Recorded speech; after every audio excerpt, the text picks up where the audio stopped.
All right, YouTube, today we're going to go over some of the exotics that I think will be kind of busted with Void 3.0. If you enjoy it, make sure to leave a like, consider subscribing. You can always change your mind later. All right. Okay, so the biggest one off the rip would be those new exotic boots that they showed in the TWAB. If you haven't heard the good word, the new exotic warlock boots in Witch Queen are gonna, like, dude, I haven't used them, but I'll tell you these things are gonna be absolutely broken. By the sounds of it, they're going to be exclusive to the Void subclass itself because Void 3.0. With the Devouring Rift perk, the Shiny Walking Sticks of Power grant a player Devour when you cast your Empowering Rift.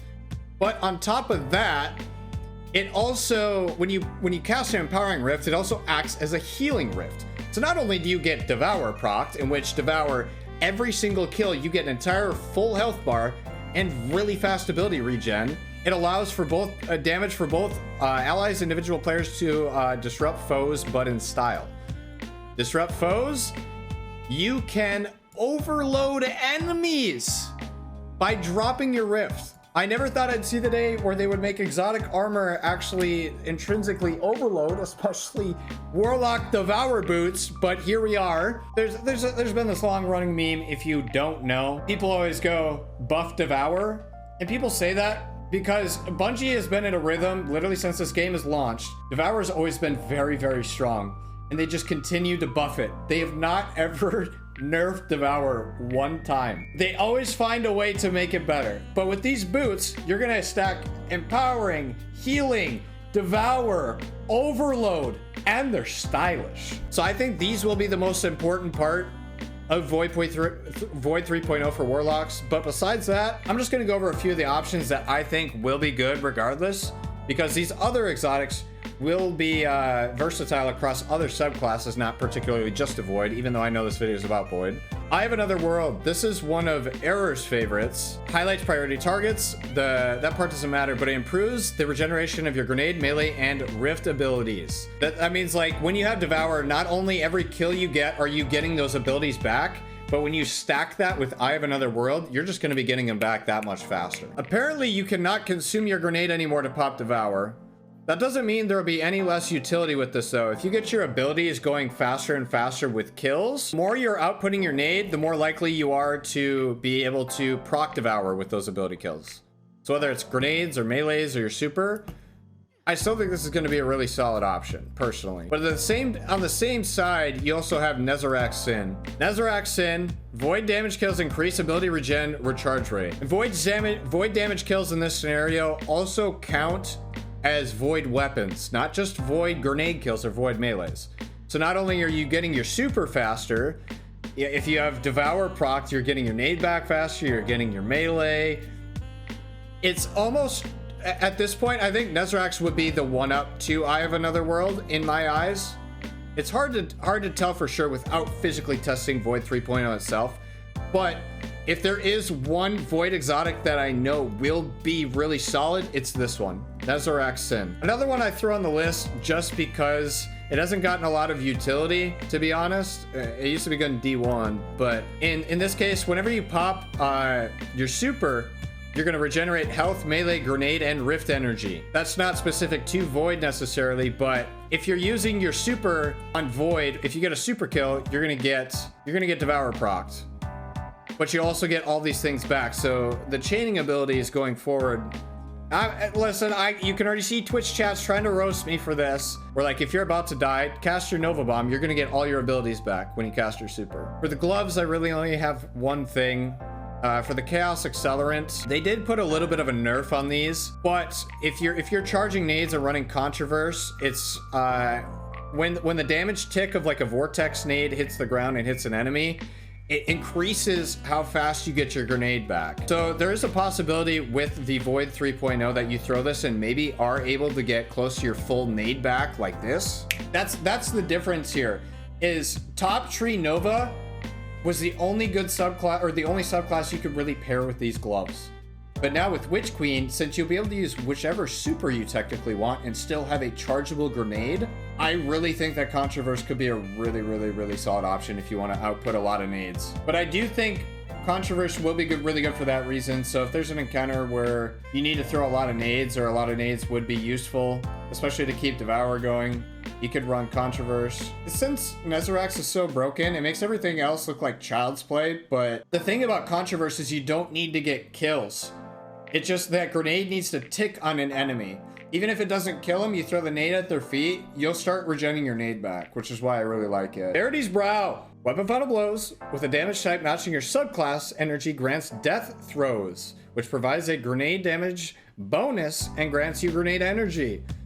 When you have Death Throws and throw a grenade, nearby allies gain increased grenade regeneration. So if you have 2 people running this, you can go back and forth with Devour, just Oprah Winfrey of grenades. Error loves this exotic. I see him use it all the time. I think it's pretty dope, very situational, but with the new Void revamp, I think that could be a really solid contender for a grenade build.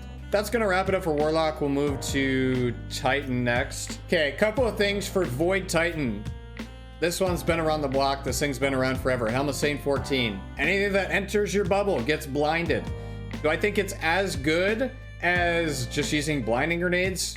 No, because you can bring the blinding to people, but it could be a solid option if you don't really have an exotic in mind, particularly for your Void build, because everything that enters the bubble will be blind, with the exception of champions and bosses. Everything else will get blinded. Precious Scars. I've not used this thing once, but Final Blows with the weapons with a damage type matching your subclass energy, so Void weapons, create a burst of healing around you. After reviving or being revived, you gain an aura that provides overshields to you and nearby allies. So with the rework with Titan, the whole revamp is centered around you being able to give overshields and get overshields with Void 3.0. So this will like build on top of that, the more Void stuff that you are using. So I think this could be something really useful, especially for like raids where you're going to be getting a lot of revives. One of the biggest ones that people are talking about for the Void 3.0 change here is the Doomfang Pauldrons. Your Void melee kills gives you super energy while your Sentinel's active. Melee hits recharge your shield throw, which extends your super on hits. And you get 2 shields, so you're going to be doing one of those, you know? And so, now that we have that disposable shield ability, I'm assuming that's going to work with this, so you'll be getting your super faster the more you can make your melee build work. So again, pairing that with melee mods where you can get your melee back faster, especially when you're popping your super, you'll be able to play very aggressive and very ranged at the same time with it. URSA Furiosas. This is more of like a defensive type build. If you're going to use that mid-tree type block where it's got the big shield with weapons of light, where your enemies sit behind it, you deal a lot of damage output. All incoming damage, it creates a lot of orbs. And the more damage you take, the faster you're going to get your super back when your super's gone. Nothing's really changed with this. I just think we're going to see this more prominently used with Void 3.0, personally. So there's 2 different overshield gloves that you can use. You have no backup plans. So you get your overshield by getting a shotgun final blow. You have to have your melee full to do so. It procs defensive strike. So that'd be kind of cool if you're playing aggressive with a shotgun. But at the same time, you could get it guaranteed with ICEFALL Mantle. So when you pop your barricade, you get an overshield, but you're not able to sprint when you pop this. That's the only kind of downside. I've not been able to really put a good build around this quite yet, simply because they were disabled for a while and they're finally re-enabled. I do think there is a good use case for this exotic potentially if you're running a lot of resilience and getting your shields back very fast. Yeah, not to mention that you can cancel the overshield whenever you want. You just press shield, or yeah, your shield placement again, and it gets rid of it, and then you can run. As far as chest pieces go, man, there's really one option. Armamentarium, you gain an additional grenade. Suppressor grenades are going to be huge because you have those Hive Guardians that are going to be throwing supers at you. If you're not using something like Tractor Cannon to suppress him, if you have suppressor nades, you can just start tossing them. The only really Void boots that you want to run as far as Void 3.0 is concerned would be DUNEMARCHERS. You have to run to proc the chain energy, but when you connect that melee, you'll get the lightning energy all around. And you can do this pretty consistently. It doesn't need to be a kill before the lightning is procced. So it's really good for a big group of ad clear if you're punching like a group of thrall or whatnot. But this is so hard to do without roasting hunters, because hunter, basically the Void 3.0 rework for them is just focusing on that ability, invisibility aspect. So this grants you increased duration for your invisibility effects. While you're invisible, your melee recharges faster, your weapons reload faster, and your recovery is greatly increased. But what does it really do for your teammates? And that's why I think Omni is a way better team play here. You gain a second smoke bomb for free, so you can invis your whole team twice, technically 3 times, because when you invis, you'll get your full smoke back because of how good this is. You have damage resistance while invisible. When you make your ally invisible, what I was talking about, they also get your damage resistance and you gain melee energy. But if you invis 2 teammates with yourself, I got my full smoke charge back. So we're all invis and I still had 2 full charges. So if you're a team player, this is a way better option for Void 3.0. Way better option. This is for all subclasses on Hunter, not particular to Void 3.0. Wormhusk Crown, you dodge and you get health back. Omni just blows everything out of the water in Hunter. Best Hunter exotic by a mile. Kind of similar to this, like kind of like an off-brand Walmart type of situation. You could run 6th Coyote. This is what I ran before I knew how good Omni was. You get a second dodge charge.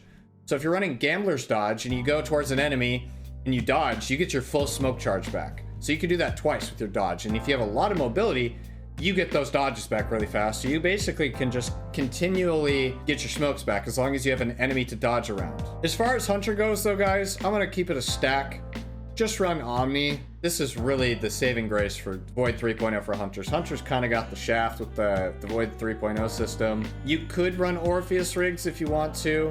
With Void 3.0, Orpheus rigs will give you an extra volley of the three cluster of arrows, which is again new to Void 3.0. I just don't see the utility in that as much, so I'm not going to recommend that personally. If there is one thing that is again possible to be good for ability regen, it would be Frosties. YouTube, I guess that pretty much covers my Void 3.0 recommendations. Things could be subject to change in final patch notes or when Witch Queen launches. But thank you guys for watching. If you enjoyed, make sure to leave a like, consider subscribing, and come check us out live on Twitch. Twitch.tv/Sweatcicle. We'll be streaming Witch Queen live all through up until the raid race on March 5th, 12 p.m. Central Standard Time. I hope to catch you guys over there at some point. Thank you for watching. We'll see you next time.